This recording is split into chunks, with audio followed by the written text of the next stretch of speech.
결론부터 조금 말씀드리면 작년보다 지지 않았나. 특히나 투자에 관심이 있고 투자를 받아보고 싶으신 분들은 꼭 해보시면 좋겠다라는 생각이 듭니다.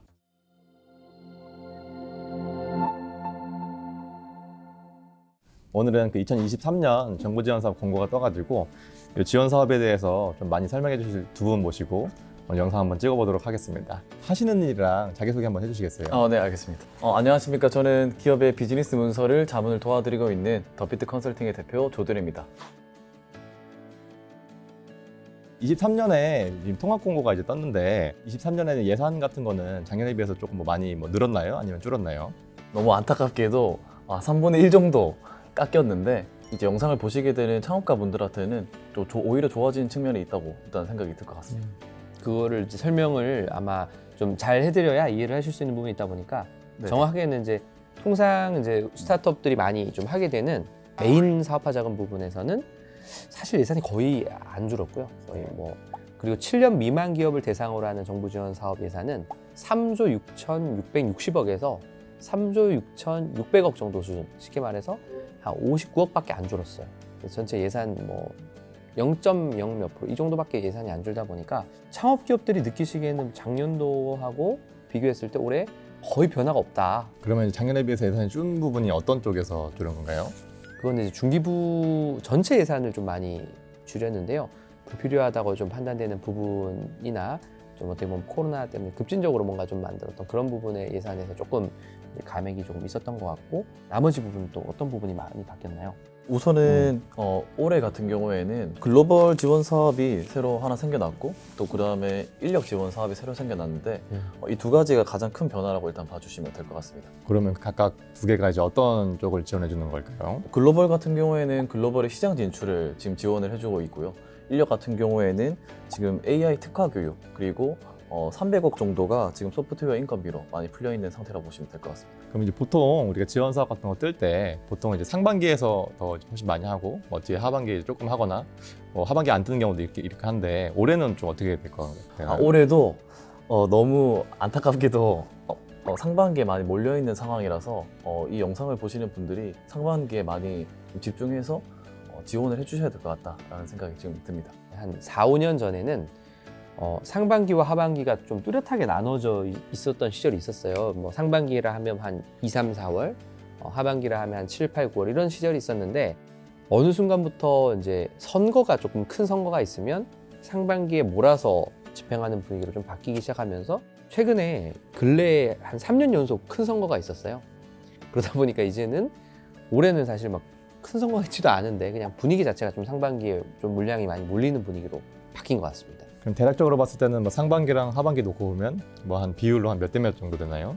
제가 체감했을 때는 지금 K-스타트업에 올라온 걸 보면 2023년도 통합 공고가 지금 올라와 있는데 전체적으로 지원 사업들을 다 분석을 했을 때는 약 80% 정도가 상반기 1월, 2월, 3월 이렇게 다 집중되어 있다고 보시면 될 것 같습니다. 원래는 한 7대 3 정도였거든요. 어느 순간부터 상반기 비율이 80%, 작년에는 거의 90%에 육박했던 것 같고요.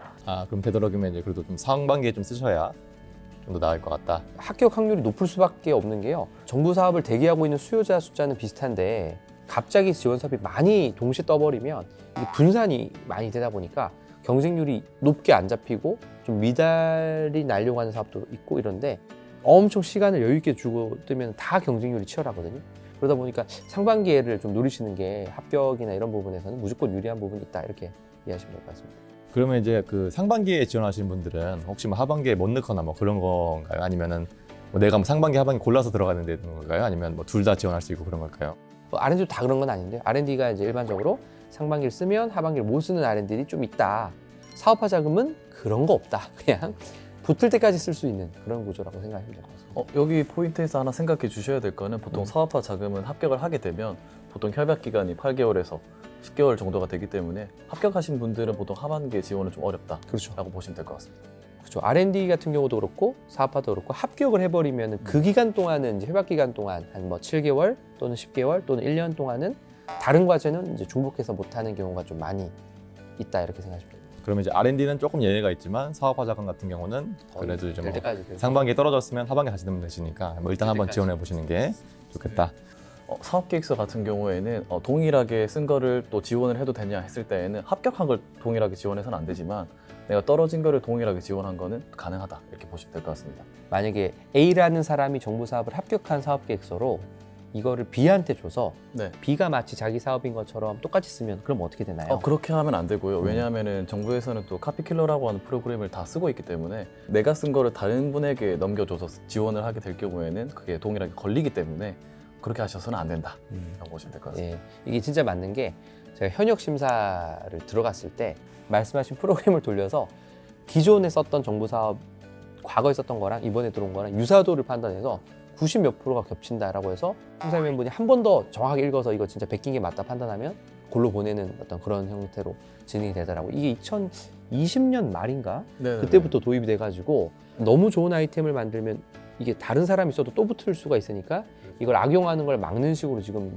되어 있다라고 좀 이해하시면 돼요. 조 대표님께서 아까 그 상반기에 썼던 사업 계획서 그대로 이제 하반기에 써도 된다 이렇게 하셨잖아요.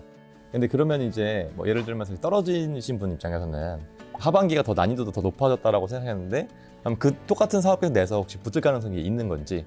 저 같은 경우에도 그랬던 케이스고요. 그러니까 상대평가기 때문에 내가 사실 못 썼다고 떨어지는 것만은 아니거든요.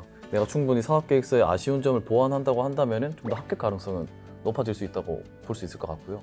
아주 좋게 말씀해 주셨는데 이제 현실적으로는 아까 말씀하신 것처럼 대진운이 있으니까 이게 예를 들어서 제가 서울대학교로 지원을 했는데 뭐 천하제일 무술대회급으로 장난 아닌 선수들이 있으면 제가 뭐 서류를 잘 쓰고 못 쓰고를 넘어서 그냥 붙기가 힘든 경우가 있는데 경쟁력이 떨어지는 컨텐츠로 들어오시는 분들이 뭐 들어왔다라고 하면 그러면 또 거기서는 또 살아남을 수도 있는 건데 일반적으로는 비슷한 곳에 지원했을 때 그러니까 하반기에 붙는 게 저는 좀 더 난이도가 그래도 확실히 좀 있는 것 같아요. 좁은 문을 들어가는 거기 때문에. 창업 중심 대학이라는 게 이제 생겼는데 예산도 좀 많이 늘어서 나타났어요. 그래서 요거에 대해서 한번 설명 좀 해주시겠어요?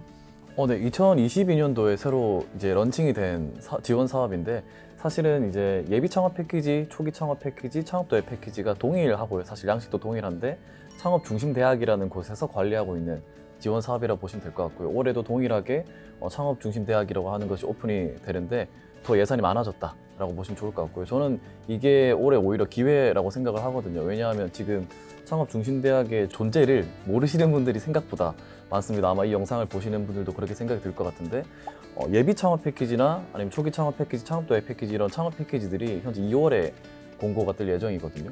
창업 중심 대학이 똑같은 양식임에도 불구하고 3월에 공고가 됩니다.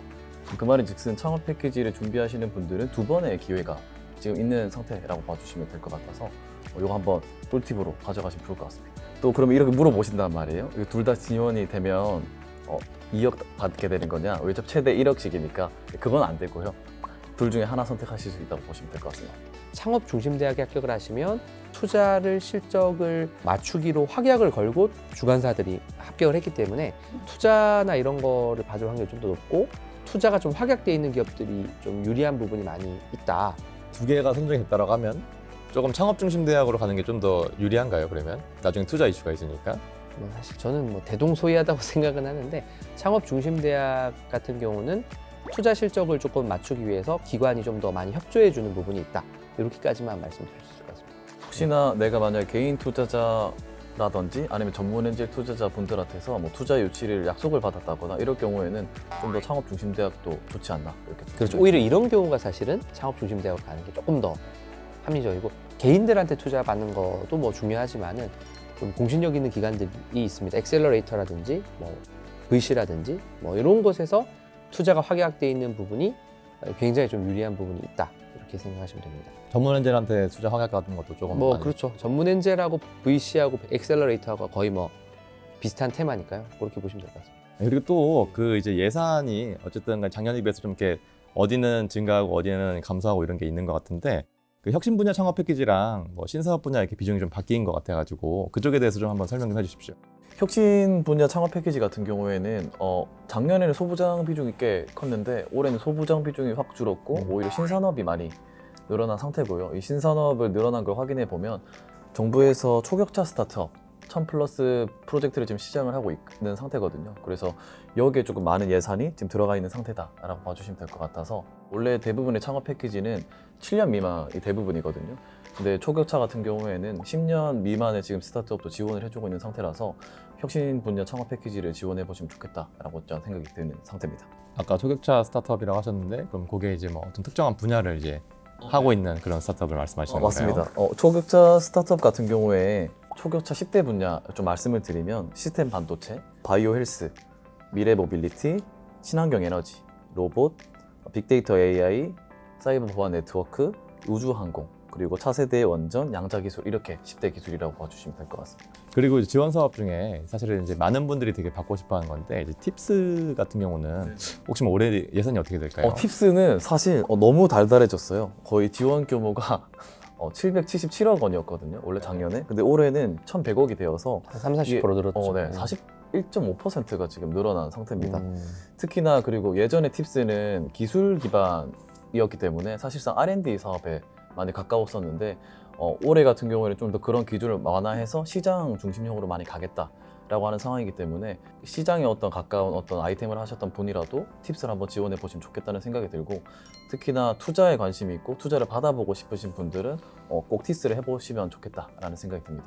그러면 이제 말씀하시는 게 원래 이제 R&D 쪽이었으니까 되게 이제 기술 기반의 기업들이 이제 많이 했다라고 생각이 드는데 요즘엔 좀 시장 중심형을 좀 바뀌어가지고 좀 이제 기술보다는 좀 이렇게 비즈니스 모델 쪽으로 하는 기업도 좀 지원해 볼 수 있다. 네, 지원이 가능하고요. 그리고 실제 이제 팁스가 테크놀로지를 보긴 하지만 투자를 받아야 되거든요. 팁스 주관사 대한민국에 한 70개 되는 업체에 투자를 1억 또는 2억을 받아야만 이 팁스가 되는 거다 보니까 과거에도 꼭 기술 기업이 아니더라도 좀 시장을 선점하는 기업들 같은 경우는 팁스를 좀 이렇게 하고 싶어하는 기업이 너무 많아서 실제로 그런 기업을 많이 해주다 보니까 올해 요건을 좀 완화해서 그렇게 좀 변화가 됐다 이렇게 이해하시면 될 것 같고 예산이 또 많이 늘어가지고요.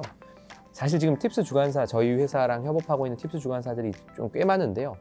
지금 저희 보고 팁스 할 만한 기업 추천해 달라고 난리예요. 왜냐하면 TO가 너무 많이 늘어서 좋은 기업들, 팁스 받을 만한 기업들은 벌써 저는 소진이 좀 많이 됐다고 생각하는데 지금 또 새로 또 팁스 TO가 많이 들어오니까 좀 기업을 소개해 달라고 제가 저번 주에만 어떤 그 팁스 주관사가 오셔가지고 IR 자료만 20개를 드렸거든요.